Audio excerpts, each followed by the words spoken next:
నమస్కారం, నా పేరు వైష్ణవి. BCN న్యూస్ కి స్వాగతం. ముందుగా ముఖ్యాంశాలు. శేషాచలం అడవుల్లోని ఎర్రచందనాన్ని సంరక్షించుకోవడం కోసం ప్రత్యేకంగా ఏర్పాటు చేసిన ఎర్రచందనం అక్రమ రవాణా నిరోధక టాస్క్ ఫోర్స్ స్మగ్లర్లను సమర్థంగా అడ్డుకుందని 2025 సంవత్సరంలో అటవీ శాఖ టాస్క్ ఫోర్స్ సంయుక్త నేతృత్వంలో దేశవ్యాప్తంగా వ్యూహాత్మకంగా నిర్వహించిన దాడులతో పెద్ద ఎత్తున ఎర్రచందనాన్ని స్వాధీనం చేసుకుందని task force head Tirupati S Subbarayudu అన్నారు. కోట వాయిస్ 1 తిరుపతిలోని ఎస్పీ కార్యాలయంలో ఈ ఏడాది సాధించిన విజయాలు, నమోదైన కేసులు, పట్టుబడిన స్మగ్లర్ల వివరాలను అటవీ శాఖ Tirupati circle chief conservator of forest S Selvam, DFO V Saibaba, task force SPP శ్రీనివాస్తో కలిసి ఆయన వెల్లడించారు. అనుకోవద్దండి, రేపు మళ్ళీ నేను పిలుస్తున్నా మిమ్మల్ని అందరినీ. You attend for lunch also.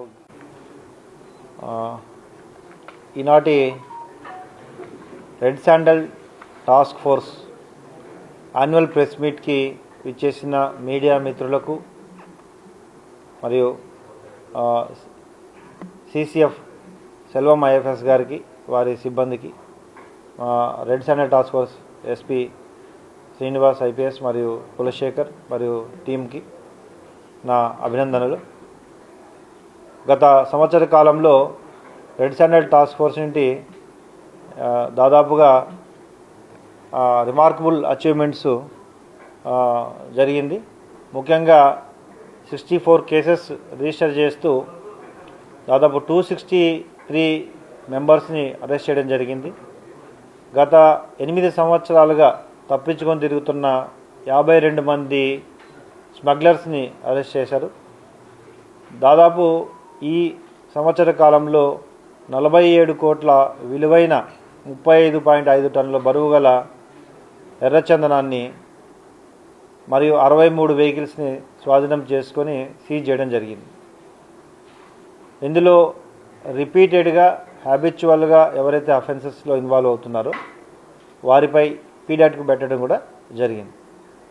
ముఖ్యంగా రెడ్ శాండల్ని ఇల్లీగల్ ట్రాన్స్పోర్టేషన్ని కంట్రోల్ చేయాలనే ఒక ప్రధాన ధ్యేయంతో రెడ్ శాండల్ టాస్క్ ఫోర్స్ మరియు ఫారెస్ట్ విభాగాలు రెండు కలిసి పూర్తిగా సహకరించుకొని పనిచేయడం జరిగింది ఈ సంవత్సరం. ఇందులో ముఖ్యంగా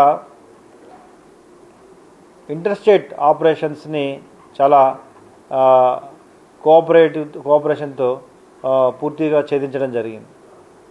అదేవిధంగా ఈ సంవత్సరం దాదాపు కోర్ట్ మానిటరింగ్ సిస్టమ్ని పూర్తిగా ఎఫెక్టివ్గా పనిచేయడం వలన 88% కన్విక్షన్ని సాధించడం జరిగింది.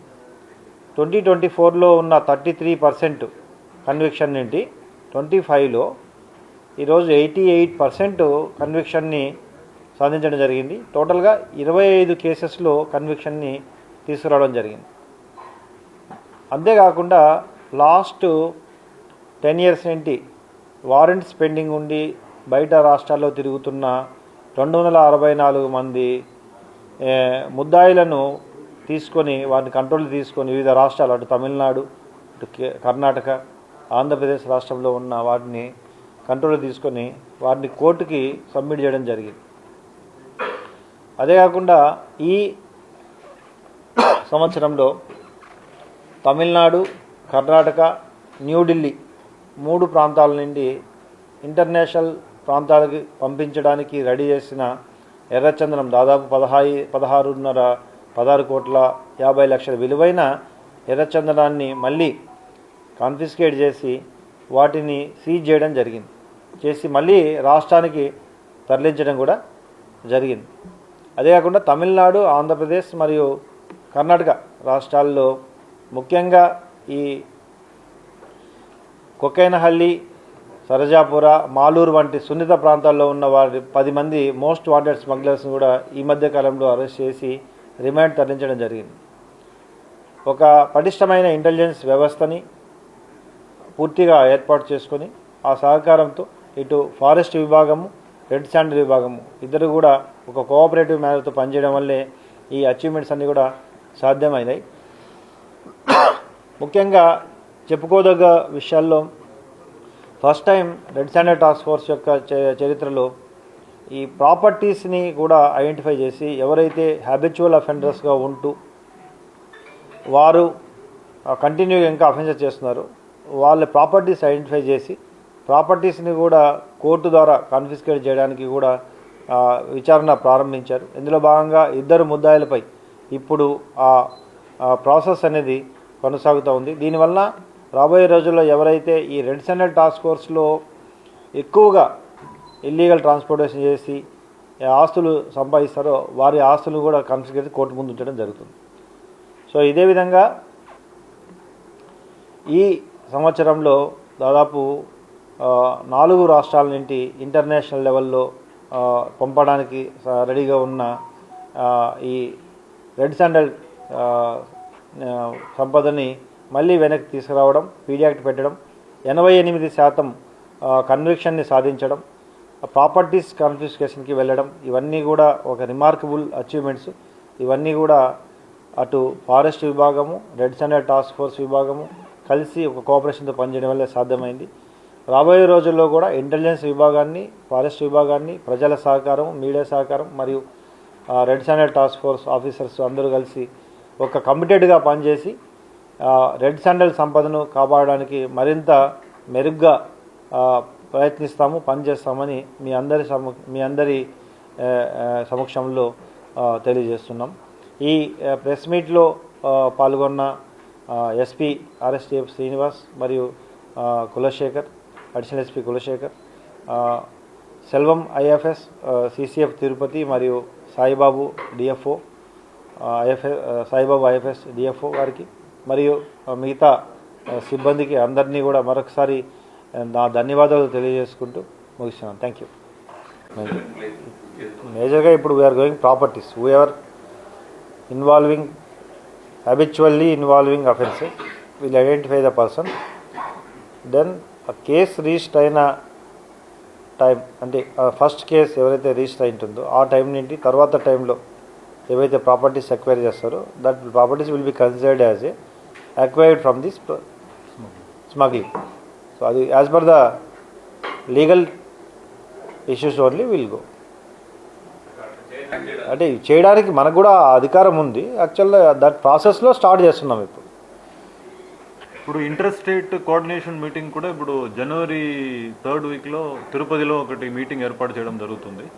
దాంట్లో తమిళనాడు, కర్ణాటక, అదేవిధంగా కేరళ, ఆంధ్ర, తెలంగాణ, మహారాష్ట్ర ఈ సంబంధించిన ఫారెస్ట్ డిపార్ట్మెంట్, పోలీస్ డిపార్ట్మెంట్ అధికారులతో, అదేవిధంగా కస్టమ్స్ మనకి, అదేవిధంగా ఇన్కమ్ ట్యాక్స్ వీళ్ళందరూ అధికారులతో తిరుపతిలోనే ఆ మీటింగ్ ఒకటి ఏర్పాటు చేయబోతున్నాము. అది జనవరి 3rd వీక్లో ఆ మీటింగ్ ఉంటుంది.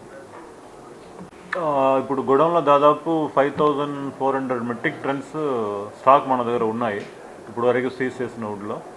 దీంట్లో ఇప్పుడు ముందుగా ఒక 900 మెట్రిక్ టన్స్ యాక్షన్స్లో పెట్టారు.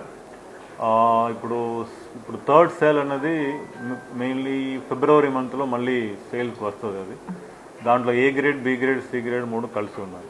900 మెట్రిక్ టన్స్.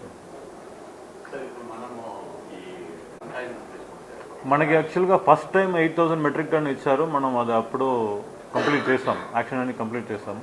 ఇప్పుడు సెకండ్ కూడా మనకి దాదాపు ఒక 6000 మెట్రిక్ టన్కి మనకు పర్మిషన్స్ ఉన్నాయి.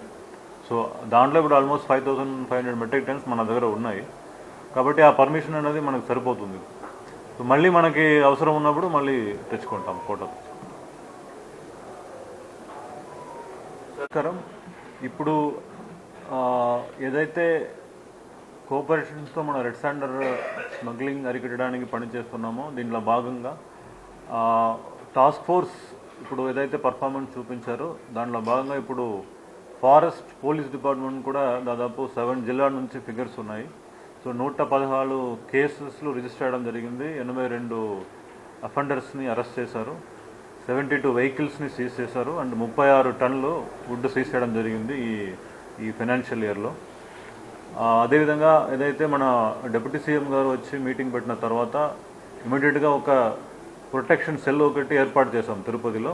దానికి డిఎఫ్ఓ ఫ్లయింగ్ స్క్వాడ్ నోడల్ ఆఫీసర్గా పెట్టి అక్కడ ఒక కంట్రోల్ రూమ్ అన్నీ కూడా ఏర్పాటు చేయడం జరిగింది. సో కంప్లీట్గా 7 డిస్ట్రిక్ట్స్ సంబంధించిన కోఆర్డినేషన్స్ అన్నీ కూడా డైలీ బేసిస్లో ఆ ప్రొటెక్షన్ సెల్ నుంచి ఇప్పుడు కోఆర్డినేషన్ చేయడం జరుగుతుంది. అదేవిధంగా కంబైన్డ్ డేటాబేస్ కూడా ఏదైతే పోలీస్, ఫారెస్ట్ అండ్ టాస్క్ ఫోర్స్లో కేసెస్ రిజిస్టర్ అవుతున్నాయో కంబైన్డ్ డేటాబేస్ కూడా రెడీ చేస్తున్నాము.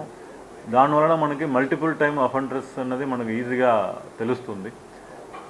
ఇప్పుడు ఏదైతే ఎస్పీ గారు చెప్పినట్టు కన్విక్షన్ రేట్స్ చూస్తే 88% ఇప్పుడు టాస్క్ ఫోర్స్ ద్వారా అవుతుంది. ఫారెస్ట్ డిపార్ట్మెంట్ కేసెస్లు కూడా పెరుగుతుంది. యాక్చువల్గా ఇప్పుడు దాదాపు 50% ఫారెస్ట్ డిపార్ట్మెంట్లో బుక్ చేసిన కేసెస్లు కూడా కన్విక్షన్ అవుతున్నాయి. సో ఈ ట్రెండ్ కంటిన్యూ చేస్తే మాత్రం ఖచ్చితంగా 100% కన్విక్షన్ రేట్ అన్నది ఈ రెడ్ సెంటర్ కేసెస్లో ఖచ్చితంగా వస్తుంది. అదేవిధంగా ఇప్పుడు ప్రాపర్టీ అటాచ్మెంట్స్ కూడా మేము కూడా కేసెస్ స్టడీ చేస్తున్నాము. కంబైన్డ్గా ఇంకా కొందరు ముద్దాలను కూడా ప్రాపర్టీ అటాచ్మెంట్ కేసు కింద తీసుకెళ్తున్నాము. పీడీ యాక్ట్లు కూడా ఫారెస్ట్ సంబంధించిన కేసెస్ నుంచి పీడీ యాక్ట్లు కూడా మనం టాస్క్ ఫోర్స్కి ఇస్తున్నాము. సో ఖచ్చితంగా శేషాచలం అడవిలో ఉన్న రెడ్ శాండర్ని ప్రొటెక్ట్ చేయడం అందరూ బాధ్యత కాబట్టి దీంట్లో ఫారెస్ట్ డిపార్ట్మెంట్, పోలీస్ డిపార్ట్మెంట్, అదేవిధంగా టాస్క్ ఫోర్స్ ఏదైతే కలిసి పనిచేస్తున్నామో, అదేవిధంగా ఇప్పుడు సరౌండింగ్లో ఉన్న విలేజెస్లో కూడా అవేర్నెస్ మీటింగ్లు కూడా ఏర్పాటు చేస్తున్నాము. ప్రజలు బాధ్యత కూడా దీంట్లో ఉన్నాయి. ఖచ్చితంగా మాకు ఇన్ఫర్మేషన్ అందించాలి. అదేవిధంగా అందరూ కోఆపరేషన్స్తో ఈ స్మగ్లింగ్ని కంప్లీట్గా అరికట్టడానికి ముందుకెళ్తున్నాం. Thank you. తిరుమల శ్రీవారి ఆలయంలో డిసెంబర్ 30 నుండి జనవరి 8వ తేదీ వరకు నిర్వహించనున్న వైకుంఠ ద్వార దర్శనాలకు విచ్చేసే భక్తుల రద్దీని దృష్టిలో ఉంచుకొని విస్తృత ఏర్పాట్లు చేసినట్లు టీటీడీ అదనపు ఈవో శ్రీ సిహెచ్ వెంకయ్య చౌదరి తెలిపారు. తిరుమలలోని శిలాతోరణం వద్ద నుండి దర్శన క్యూ లైన్లను అధికారులతో కలిసి తనిఖీ చేశారు. ఈ సందర్భంగా అధికారులకు పలు సూచనలు చేశారు. క్యూ లైన్లో ఏర్పాటు చేసిన తాగునీటి కొలాయిలు, అన్నప్రసాదం పంపిణీ, మరుగుదొడ్ల సౌకర్యాలను పరిశీలించి భక్తులతో మాట్లాడి వారి అభిప్రాయాలు తెలుసుకున్నారు.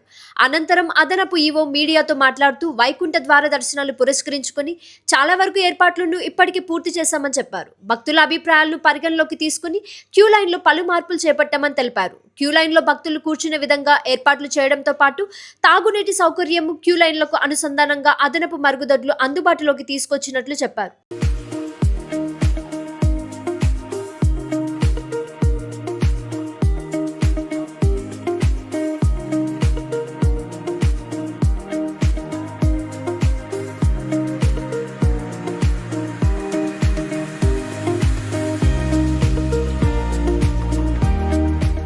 గౌరవనీయులు ముఖ్యమంత్రి వర్యులు దిశానిర్దేశం మేరకు టీటీడీ బోర్డు చైర్మన్ గారి ఆధ్వర్యంలో కొన్ని కీలకమైన నిర్ణయాలు తీసుకొని 10 రోజుల పాటు డిసెంబర్ 30 నుంచి జనవరి 8 వరకు వైకుంఠ ఏకాదశి పర్వదినాలు, ఉత్సవాలు ఇవన్నీ కూడా నిర్వహించాలని నిర్ణయం తీసుకోవడం జరిగింది.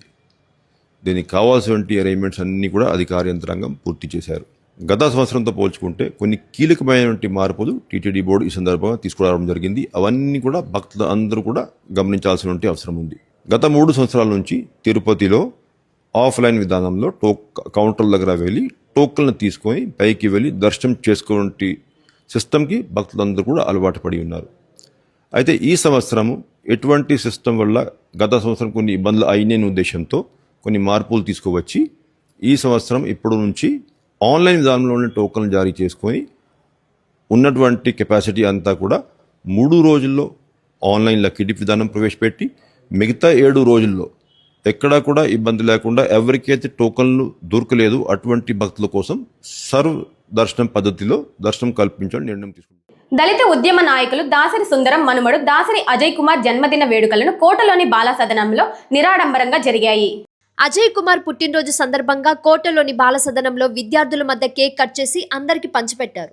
ఈ సందర్భంగా విద్యార్థులకు అజయ్ కుమార్ తల్లిదండ్రులు అరుణ్ కాంబ్లే, లిఖిత దంపతులు బిస్కెట్లు, పండ్లు పంచిపెట్టారు. అజయ్ కుమార్కి బాలసదనం అధికారి మునికుమారి విద్యార్థులను జన్మదిన శుభాకాంక్షలు తెలిపారు.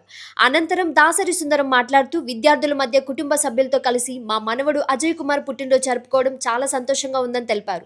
ప్రతి ఒక్కరూ తమ బిడ్డల పుట్టినరోజు వేడుకలను ఆర్భాటాలు చేసి వృధా ఖర్చు చేయకుండా 10 మందికి ఉపయోగపడే సేవా కార్యక్రమాలు చేసి పేదవారికి అండగా నిలిస్తే బాగుంటుందని తెలిపారు.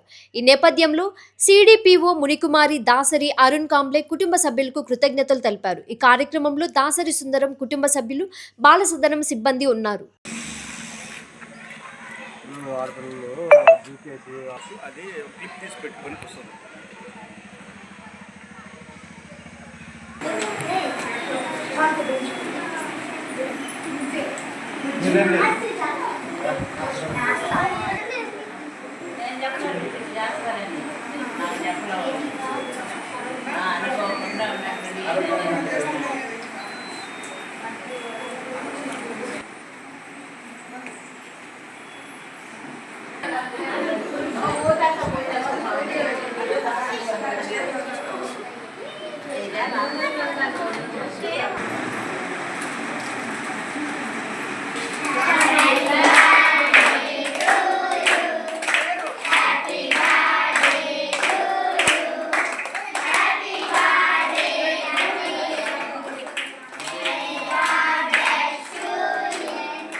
అరుణ్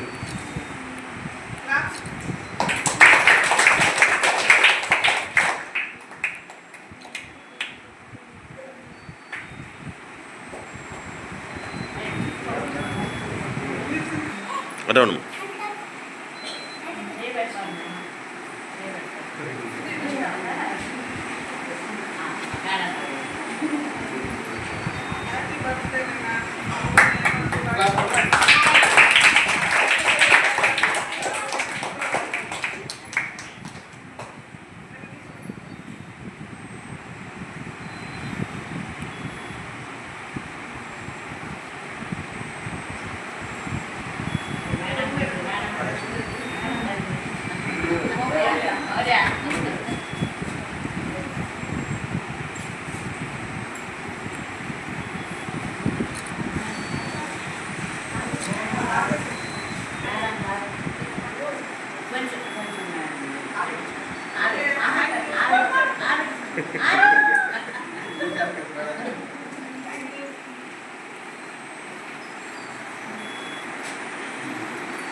కోట మండల కేంద్రంలో ఉన్నటువంటి అంగన్వాడీకి అనుబంధంగా ఉన్నటువంటి బాల సదనంలో ఈరోజు దాసరి అరుణ్ కాంబ్లే నిఖిత ప్రథమ పుత్రుడు దాసరి అజయ్ కుమార్ పుట్టినరోజు ఇక్కడ చేసుకోవడం జరిగింది. ఈ సందర్భంగా అంగన్వాడీ ఐసిడిఎస్ ఆఫీసరు మేడం గారి ఆధ్వర్యంలో ఈ కార్యక్రమం జరిగింది. పిల్లలందరూ కూడా మిఠాయి పెంచి ఘనంగా చేసుకోవడం జరిగింది.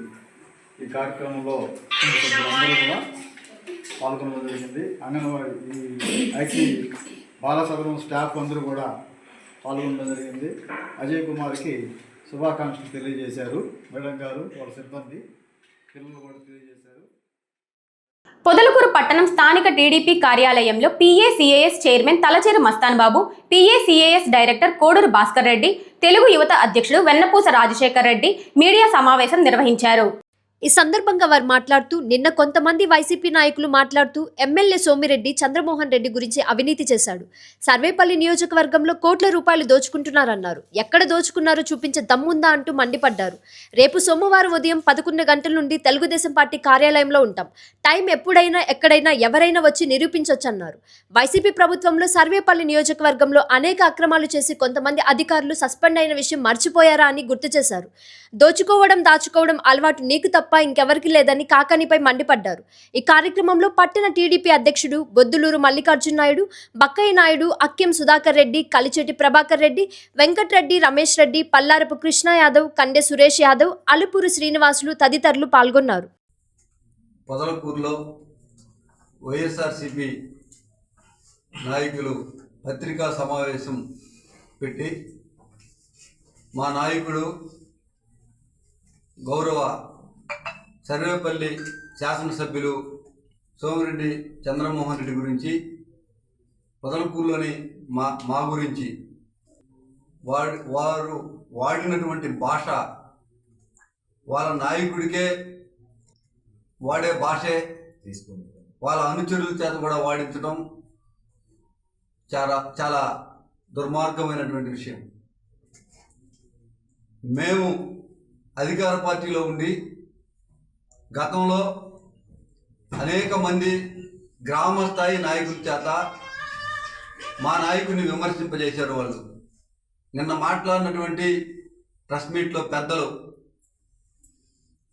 గతంలో PACAS చైర్మన్గా అప్పటి నుంచి పార్టీ పుట్టినప్పటి నుంచి పార్టీ అధ్యక్షుడిగా ఉన్నటువంటి వ్యక్తి ఒకనాడు నా మీద కేసు పెట్టేదానికి నిన్న మళ్ళీ మమ్మల్ని మాట్లాడేదాని దాకా ఎప్పుడూ మాట్లాడినటువంటి ఇద్దరు వ్యక్తులు కూడా పెద్ద తరహాగా మాట్లాడి పోస్ట్ పెట్టారు. మేము చంద్రమోహన్ రెడ్డికి చెంచాలన్నమాట, మేము చంద్రమోహన్ రెడ్డికి జీతగాలన్నమాట. ఓకే, మా నాయకుడి దగ్గర మేము పనిచేస్తున్నందుకు గర్వపడుతున్నాం. మా నాయకుడు కష్టకాలంలో ఉన్నప్పుడు, మా పార్టీ కష్టాల్లో ఉన్నప్పుడు మేము మిమ్మల్ని మీ నాయకుడిని ఎదురుట్టి పోరాడు. షేక్ అంజాద్ బాషా గురించి మాట్లాడాలంటే ఆయన పెద్ద నాయకుడు అనేది ఆయన ఫీలింగ్. KR నగర్లోకి వెళితే ఆయన చరిత్ర పుంకాలుగా చెప్తారు అక్కడ ఉండేవాళ్ళు. NRGSలో ఆయన అవినీతి భాగవతం ఏ విధంగా ఉందనేది ప్రతి దగ్గర ఇంటింటికి వెళ్ళి గత ప్రభుత్వంలో ఏలు ముద్రలు వేసుకుని డబ్బులు తీసుకున్న చరిత్ర అయింది. అదేవిధంగా చిట్టేపల్లి తిప్ప దగ్గర దాదాపు 25 లక్షల పైచిలుగా ఆయన మీద ఈరోజు గత ప్రభుత్వ NRGS రికవరీ ఉంది. ఇట్లాంటి చేసి మీడియా ముందుకొచ్చి మా నాయకుడిని మమ్మల్ని విమర్శించే స్థాయి ఈయనకుందా? సరే, వీళ్ళిద్దరు పెద్ద మనుషులు చెప్తారు రాజకీయాల్లో సంస్కారంగా గౌరవప్రదంగా మాట్లాడాలని. నిన్న మీ నాయకుడు మాజీ శాసనసభ్యుడు కాకాని పెట్టిన పోస్ట్ ఒకసారి చదువుకోండి. మీకు చదువు వస్తే చదువుకోండి, చదువు రాకుంటే మీ నాయకుడి దగ్గర పోయి కూర్చొని వినిపించుకోండి. బాగా పెంచాలి.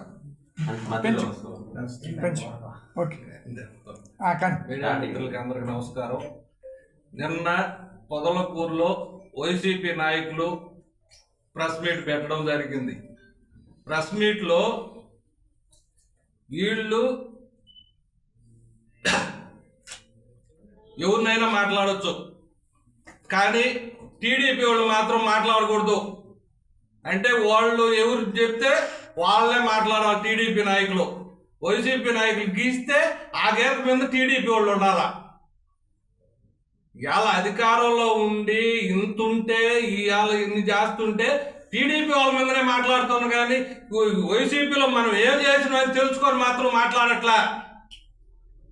వైసీపీలో ఎంత దోసుకున్నావా, మనం ఎంత అవినీతి చేసినావా అది మాత్రం బయటికి రావట్లా. వీళ్ళు కరెక్ట్గా పోతుల్లా, వీళ్ళు ఓళ్ళు చేసినట్టు వీళ్ళు చేస్తున్నారని వాళ్ళు ఇప్పుడు మళ్ళీ భుజాలు తోడుకుంటానే ఉన్నారు. ఒరే మనం చేసినట్టే చేస్తున్నట్టు వాళ్ళు కూడాను, వాళ్ళ దాన్ని మనం తెలుసుకోవాలరా అని. సమాచార చట్టం కింద తీసుకున్నావు అని చెప్పావు, మాకు ఇప్పుడు సెలక్షనే కాలేదు, నీకు సమాచార చట్టం కింద కాగితం ఎట్టు వచ్చిందయ్యా? ఆ ఇరిగేషన్ ఆఫీసర్లు ఎట్టిచ్చారు మీకు? మాకు ఇప్పటికి ఆ పర్మిషనే రాలా, పని చేసుకోమని కూడా పర్మిషన్ రాలేదు. మీకు సమాచార చట్టం కింద ఇంతలేక కాగితం కాపీ వచ్చేసా. ఇక తెలుగుదేశం వాళ్ళకి ఎందుకు మీరు ఉండేయడం? ఈ ఓటాన్ని ఇంతలో దౌర్జన్యానికి మీరు ప్రతిపక్షంలో ఉండి కూడా ఇంతలో దౌర్జన్యం చేస్తున్నారంటే మేము అసలు ఏం కావాలా? ఉండాలా పర్లేదా? అసలు నాయకత్వం మమ్మల్ని చేయనిచ్చే పరిస్థితి కూడా లేనట్టుంది. ఏదో గోవర్ధన్ రెడ్డి గారు ముందు అవన్నీ తెలుసుకొని మాట్లాడాలి. నిన్న నీ చెంచాలు మాట్లాడుతున్నావు. గూడూరు శాసనసభ్యులు డాక్టర్ పాసం సునీల్ కుమార్ సహకారంతో మరియు తిరుపతి పార్లమెంట్ మహిళా ప్రధాన కార్యదర్శి మట్టం శ్రావణిరెడ్డి ప్రత్యేక చొరవతో చెన్నూరు గ్రామం అరుంధతివాడలో 20 లక్షల రూపాయలతో నూతన సిమెంట్ రోడ్లు మరియు డ్రైనేజ్ కాలువలు మంజూరయ్యాయి. ఈ సందర్భంగా ఆదివారం నాడు ఉదయం 10:30 తిరుపతి పార్లమెంట్ మహిళా ప్రధాన కార్యదర్శి మట్టం శ్రావణిరెడ్డి అరుంధతివాడకు విచ్చేసి నూతన సీసీ రోడ్లకు భూమి పూజ కార్యక్రమంలో పాల్గొని పనులు ప్రారంభించారు. ఈ సందర్భంగా ఆమె మాట్లాడుతూ అభివృద్ధి సంక్షేమం కూటమి ప్రభుత్వంతోనే సాధ్యమని, గూడూరు నియోజకవర్గ శాసనసభ్యులు డాక్టర్ సునీల్ కుమార్ చేసే సంక్షేమ అభివృద్ధి కార్యక్రమాల పట్ల గూడూరు నియోజకవర్గం అభివృద్ధి పదంలో ముందుకు సాగుతుందని అన్నారు. గత ప్రభుత్వ పాలనలో నాయకులు 5 సంవత్సరాల కాలంలో ఏనాడు చెన్నూరు అరుంధతివాడ వైపు కన్నెత్తు కూడా చూడలేదని, ప్రస్తుతం కూటమి ప్రభుత్వం వచ్చాక అరుంధతివాడ ప్రజల అవస్థలను బాధలను చూసి ఎమ్మెల్యే దృష్టికి తీసుకెళ్లి 20 లక్షల రూపాయలతో కొత్తగా సిమెంట్ రోడ్లు, డ్రైనేజీ కాలువలు ప్రతిపాదనలు మంజూరు చేయించుకొని పనులు ప్రారంభించామని అన్నారు. ఈ కార్యక్రమంలో 24 సొసైటీ అధ్యక్షులు అల్లూరు కరుణాకర్ రెడ్డి, మాజీ ఉప సర్పంచ్ ఉగ్గుమూడి రవీంద్రరెడ్డి, ఇందుకూరు శ్రీకాంత్ రెడ్డి, పార్టీ సీనియర్ నాయకులు పడాల రత్నయ్య, అల్లం కృష్ణయ్య, శ్రీ వెంకటేశ్వర స్వామి ఆలయ కమిటీ మెంబర్ మల్లి శ్యామల, శ్రీ ధర్మరాజుల వారి దేవస్థానం ఆలయ కమిటీ మెంబర్ కుందుకూరు మౌనిక, వెడిచెర్ల వెంకటేశ్వర్లు, చెన్నూరు కృష్ణమూర్తి, మేకల చంద్రశేఖర్, గోవిందు రాజేంద్ర, అద్దంకి శ్రీనివాసులు, చింతగుంట అనిల్, చైతన్య, బాలకృష్ణ తదితరులు పాల్గొన్నారు.